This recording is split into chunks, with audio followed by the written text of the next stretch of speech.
It began with something so minor, so obviously insignificant, that I still can't believe it unraveled everything. I was folding clothes in the living room when Tony yelled from the hallway, "Marie, can you help me with this?" I turned to find him standing at the steps, struggling with his belt buckle. He wore khaki shorts that hung loosely on his hips, and the leather strap of his belt twisted uncomfortably. "Can you repair it?" he remarked. "It's stuck or something." As he approached me, I said, "Sure," laying the folded towels aside. I came closer, grasping for the belt, and attempting to disentangle the strap from the clasp. "Older still," I answered, focusing. "Yeah, sorry," he said, holding his breath as I worked. But as I yanked on the leather, the buckle gave way, and before one of us could react, his shorts slid down to his ankles. The world seemed to freeze.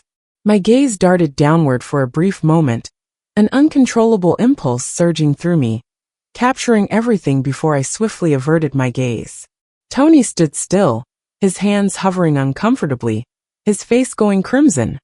Sorry," he murmured before immediately tugging his shorts back up.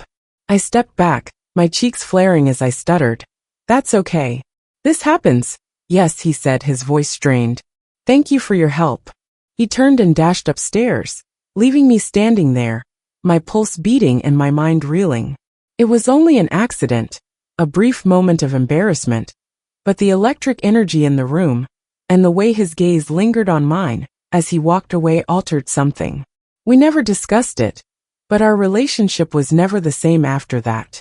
My marriage to Frank was not a typical love story. It wasn't awful either, just a peaceful, cozy setup that had lost its warmth over the years. We were married when I was 47, and he was 53. We are both coming off unsuccessful first marriages. Frank was a man with habits and hobbies. He played golf on Saturdays, went fishing once a month, and had an unending cycle of client dinners that kept him out late most of the time. I'd learned to accept our silences as part of the arrangement, filling my days with charity work, gardening, and housework. But then Tony moved in. Frank's kid from his previous marriage had always been courteous but aloof from me. I had only seen him a few times in the early years of my marriage, on compulsory holiday visits when he was still in college. He was really reserved back then. It's awkward when young guys are forced to share rooms with their new stepmothers. But 8 years later, the guy who arrived at our door was not the bashful adolescent I recalled. Tony had just graduated and was striving to find his place in the world. His degree in fine arts, something Frank still rolled his eyes over, had not resulted in quick success, so Frank offered him a place to stay until he straightened things out. I was not consulted about the situation, yet I did not disagree. The home was large enough to accommodate him, and I didn't mind having some company during Frank's long days at work or with friends. What I didn't expect was how quickly Tony's presence changed the vibe in the home. He seemed uncomfortable. He possessed a natural charisma that drew people in.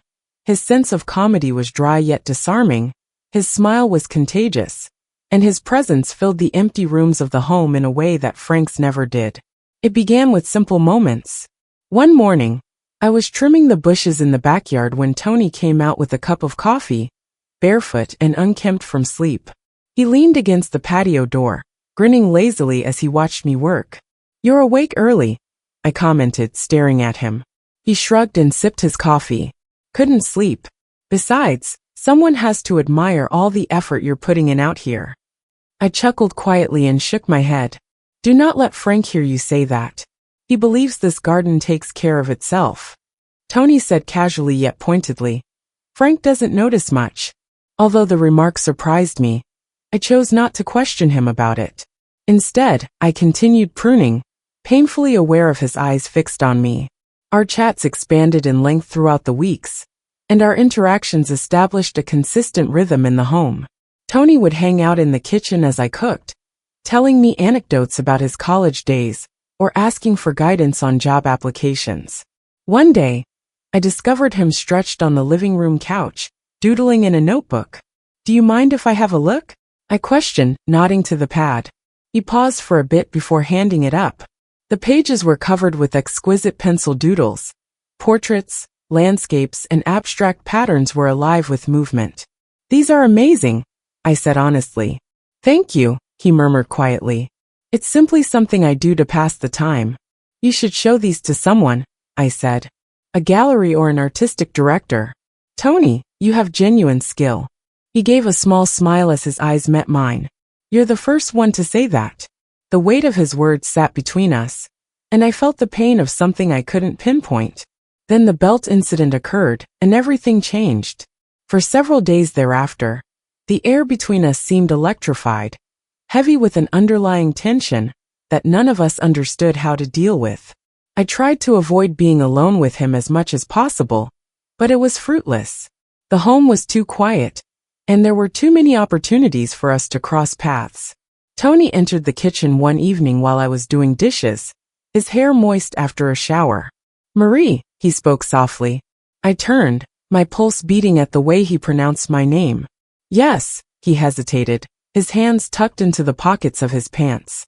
I apologize for the embarrassing situation from the other day. It's all right, I said hastily, returning to the wash basin. I'm not sure I can, he said, his voice barely above a whisper. I froze, the gravity of his words setting in. I slowly turned to face him, my chest tense with conflicting feelings. Tony, we can't, I began, but I wasn't sure how to continue the phrase. He moved closer, his stare unwavering. I know, but I don't want you to believe it meant nothing to me. His voice was so intense that I couldn't speak, and neither of us moved for a while. Frank's voice rang out from the front door, breaking the enchantment. I'll be right there, I said hurriedly, moving away from Tony. But even as I walked away, I knew something had changed between us, something that could not be reversed. The days that followed were a jumble of avoidance and brief looks. Despite his ignorance, Frank spent his nights watching television or hanging out with friends, leaving Tony and me to navigate the complex situation we had created. One afternoon, while I folded laundry in the guest room, Tony arrived at the doorway. Can we speak? He inquired, his voice uncertain. I paused before nodding. Close the door. He walked inside and slammed the door behind him. I'm not sure how to act around you anymore, he said, his voice rough. Tony, we need to let this go. I spoke, my voice trembling. It was just a second. But it wasn't just for a minute, he explained, getting closer. At least not for me. His words hung in the air, and for the first time, I allowed myself to accept the reality. It was more than simply a moment for me. There's a point when you realize you're about to cross a queue, and there's no turning back. I knew it the first time Tony kissed me. Nothing about this was ever intended. It happened late one evening after Frank had attended one of his golf mates' poker sessions. I was in the kitchen cleaning off the countertops when Tony entered. Can't sleep? I inquired, staring at him. Something like that, he murmured, leaning against the door. He was barefoot, his hair was untidy, and his stance caused my chest to tighten. We stood there in quiet for a minute, the only sound being the gentle hum of the refrigerator. When I finally looked up, the intensity of his gaze left me speechless. Marie, he added quietly, stepping forward. Tony, don't, I muttered even as my heart raced. I can't stop thinking about you, he spoke softly and steadily. You have to, I said, my voice quivering. This is incorrect. You are aware of this. I know, he murmured, narrowing the gap between us. But that does not affect my feelings. Then he kissed me. It was tentative at first. It felt as if he was waiting for me to shove him away. But I did not. I could not. When I finally drew back, my heart was beating, and I couldn't meet his gaze. This cannot happen again, I murmured, barely audible. He nodded, but the expression in his eyes told me he didn't believe it. Neither did I. The days that followed were a blur of snatched moments and silent anguish. We tried to pretend nothing had changed, but the tension between us was too strong to ignore. Every glance and unintentional touch felt electrifying, bearing the weight of our unsaid words. Frank remained blissfully ignorant, his focus divided between his job, friends, and his numerous interests. Despite his preoccupation, I couldn't shake the feeling that we were risking our lives. The second time it occurred in the garden. I'd been trimming the roses all morning, the warm sun beating down on my back when Tony arrived behind me. You're always out here, he murmured, breaking the silence. "It's calm," I said without glancing around. He took a step closer, casting his shadow over me. "I guess you like avoiding me." My breath caught, but I pushed myself to remain cool. "I'm not sure what you're talking about." "Don't you?"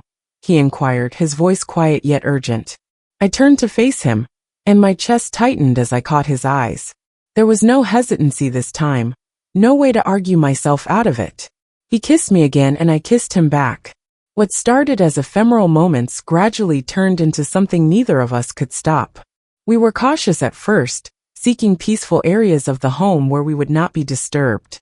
But the more time we spent together, the more confident we got. While Frank was at a client dinner, Tony and I ended up at the library. I was pretending to tidy the shelves, my hands quivering as he stood behind me. "You're shaking," he said softly, his breath warm on my neck. "I'm okay," I responded, but my voice betrayed me. He placed his hands on my shoulders and turned me to face him. "You don't need to be terrified," he replied quietly.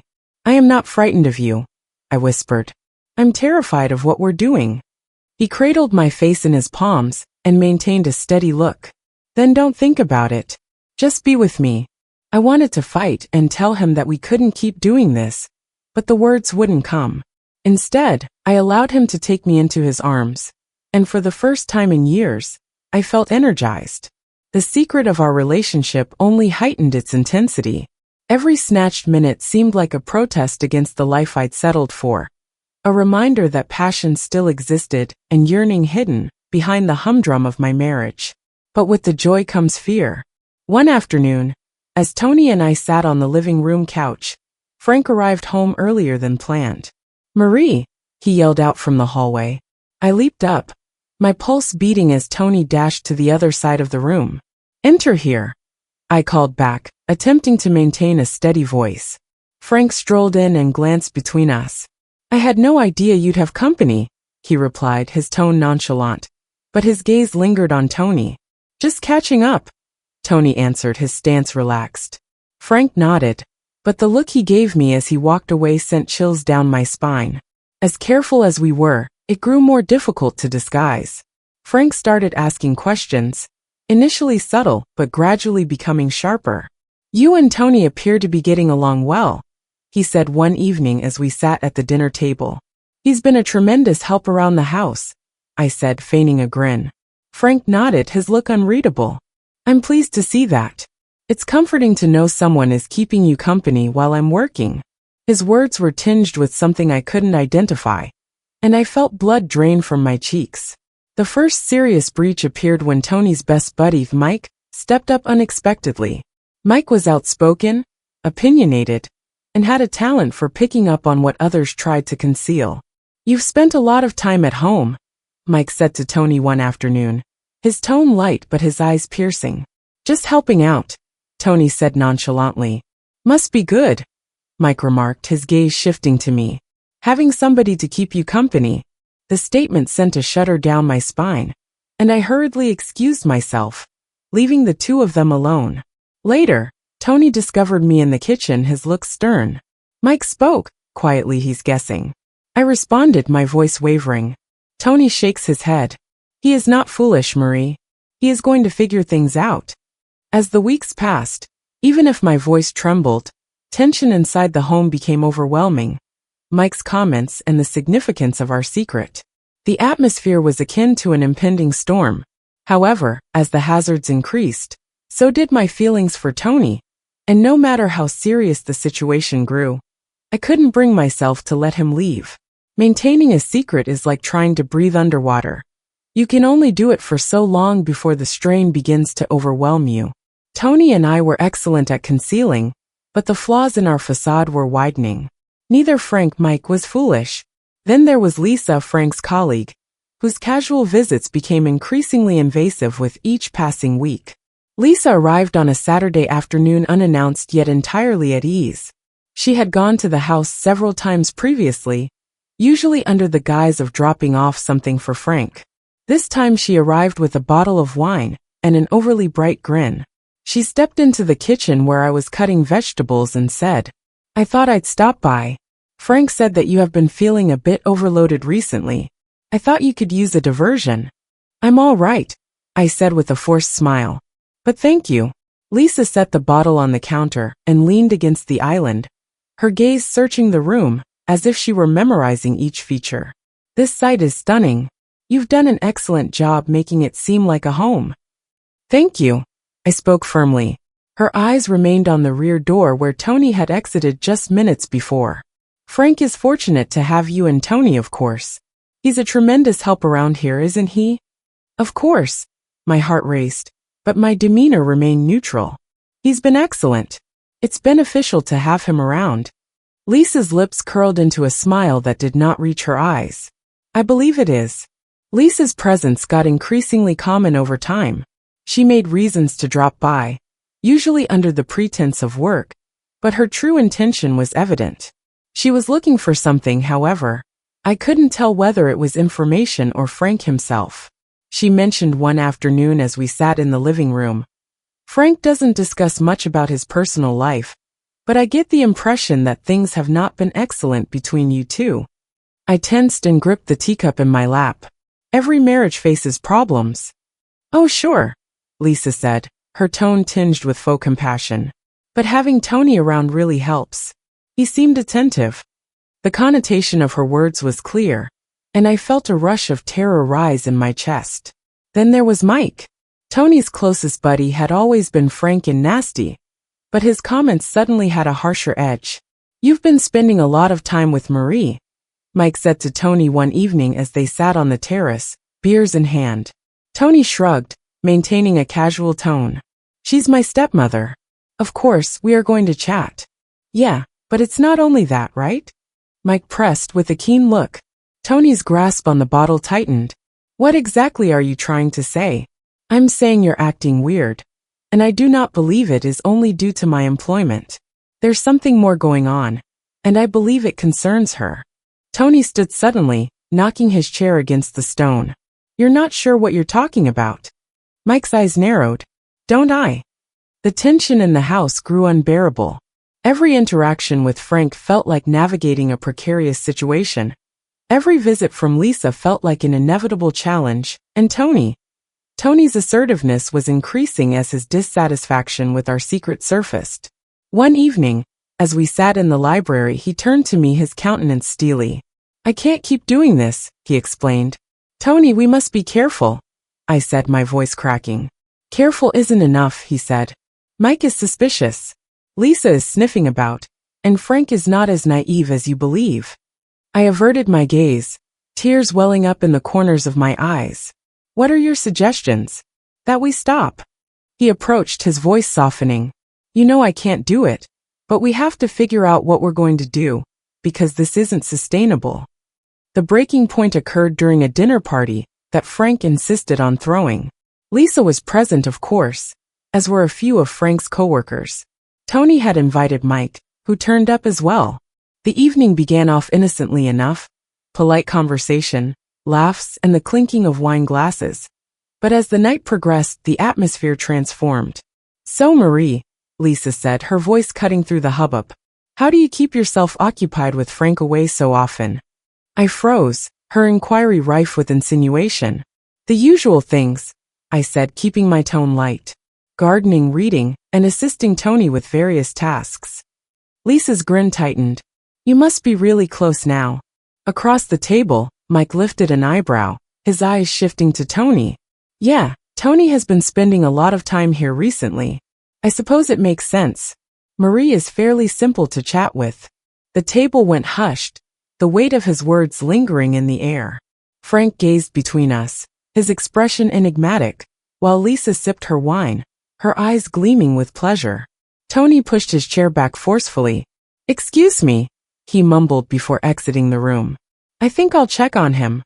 I responded immediately, rising up before nobody could stop me. I discovered Tony in the yard, pacing in the gentle light of the patio lights.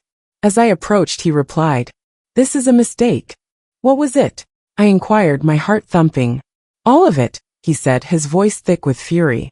Allowing Mike to come here, pretending everything is okay. Marie, it isn't fine.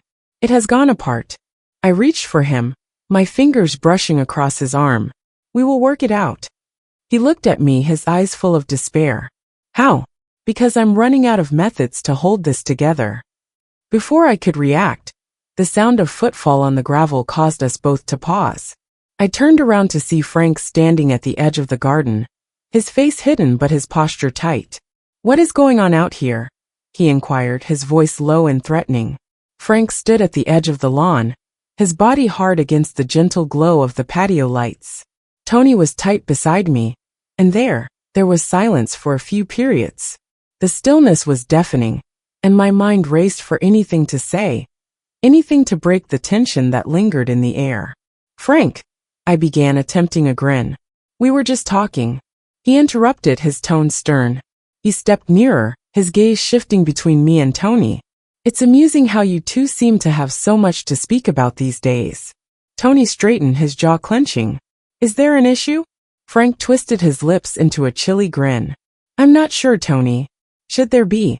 The weight of his words hit me like a blow in the belly, and I felt my breath seize. This was no longer simply suspicion, he knew. I believe I'll go inside, Tony remarked. His voice was firm yet strained. No, Frank snapped, leaving no space for dispute. You will stay right here. Tony paused but did not move. Frank focused his attention on me, his eyes black. Can you explain why my wife and kid are sneaking about in the yard during a dinner party? I opened my lips, but the words did not come. The tension rose during the next day. Frank was colder than ever, with cut teeth. His tone and frigid gaze made it apparent that he was not going to let this go. Tony attempted to keep his distance, but that just made matters worse. Heather, of course, found a way to integrate herself into the turmoil. I couldn't help but notice the uneasiness last night, she admitted as she sipped her coffee in the kitchen. It was merely a misunderstanding, I explained, trying to keep my tone light. Heather inclined her head, her grin too lovely to be real. Of course, but Marie, you might want to be cautious.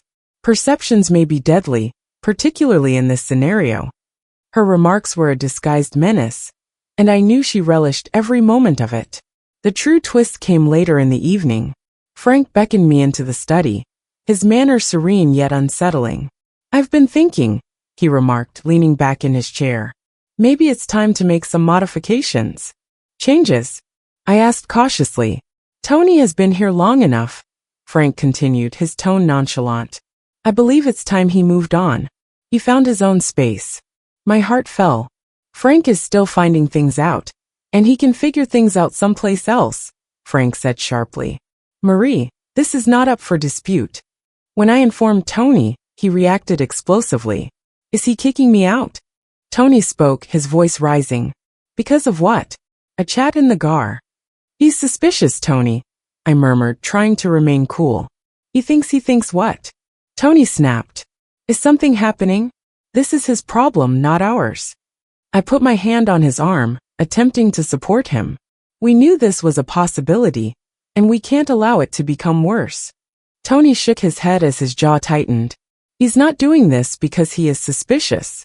He's doing this to dominate you, and I'm not going to allow him.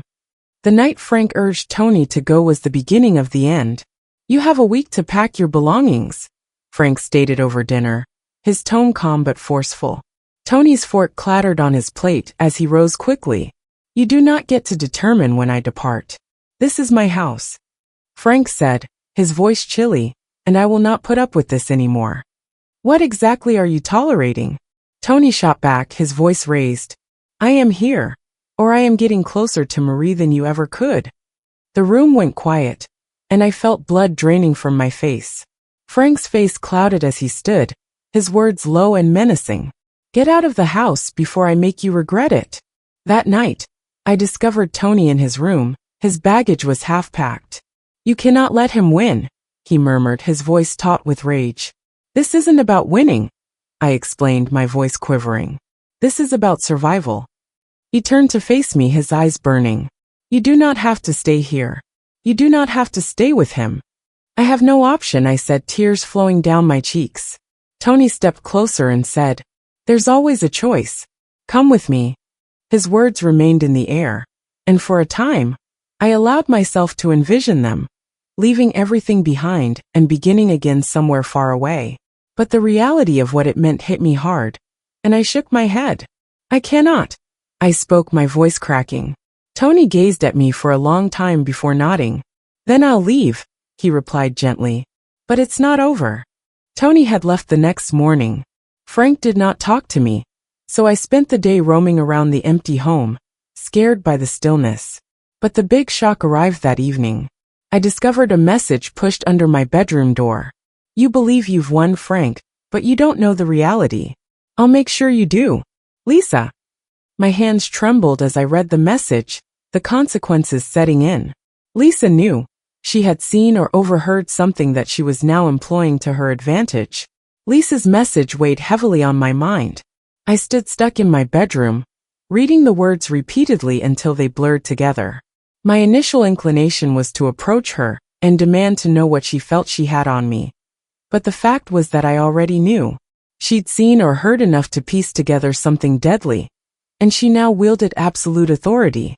The encounter happened 2 days later. Lisa invited her back again, this time pretending to deliver some documents for Frank. I cornered her in the kitchen, my voice low and stern as I held up the message. What's this? I demanded, hands shaking. Lisa did not even flinch. She leaned against the counter, a little grin on her lips. This is exactly what it says. Do you believe Frank deserves to know the truth? There's nothing to say, I said hastily, though my voice wavered. Lisa lifted an eyebrow, her look full of faux compassion. Marie, you don't really believe that, do you? I have seen how you and Tony gaze at each other. I am not blind. My chest clenched, and I moved closer, dropping my voice. If you believe you can use this to influence me, you are mistaken. I refuse to let you destroy my family. Lisa giggled quietly and shook her head. Would you destroy your family, Marie? You have already done that. I'm simply accelerating the inevitable. Before I could react, Frank's words echoed down the corridor, and Lisa's smile grew. She said, Don't worry, I will manage. The time Frank was quieter than usual that evening, picking at his supper with a tight expression. Lisa had departed hours before, yet her presence lingered like a shadow over the home. I didn't know if she'd said anything to him, but the stillness between us was oppressive. Finally, Frank put his fork down and glanced at me. Marie, is there anything you'd like to tell me? My heart has ceased to beat. I mustered a grin, faking uncertainty. What do you mean? Frank sat back in his chair, his gaze narrowed. You have been acting strangely recently. And then there's Lisa, who eludes at things I don't comprehend. If there's anything going on, now is the moment to inform me. Panic sprang in my chest, but I maintained my cool. Frank, there is nothing going on. Lisa is simply trying to create drama. You know how she is. Frank gave me a long look before nodding slowly. I hope you're correct, he continued, his tone heavy with caution. For if I find out differently, he didn't finish the statement, but he didn't have to. That night, I was unable to sleep. I lay in bed, looking at the ceiling, my thoughts racing with possibilities. Lisa's threat hovered over me, and Frank's growing mistrust made each action feel like one step closer to tragedy. Then, just as I was falling asleep, my phone rang on the nightstand. I snatched it, my pulse racing as I read the message. Meet me tomorrow around noon in the park by the bridge. Tony. The following day, I left the house under the guise of performing errands. My hands clutched the driving wheel firmly as I drove to the park, my mind racing with what Tony could have to say. When I arrived, he was waiting at the bridge. His hands were tucked inside his jacket pockets. You should not have approached me, I murmured as I neared, my voice shaking. I didn't have a choice, he said, his eyes black with fury. Lisa came to visit me. I inhaled, and the ground underneath me seemed to shift. Tony replied, She knows, Marie, in a quiet, concerned tone. She knows everything, and is using it to get to Frank. My stomach churned. What exactly did she say to you? She wanted me to confess, he remarked coldly. To tell Frank the truth. Marie, she's playing us both. I closed my eyes, feeling the weight of the situation push down on me. I murmured, We are running out of time. Tony stretched for my hand, and his contact grounded me. Then we need to act before she does.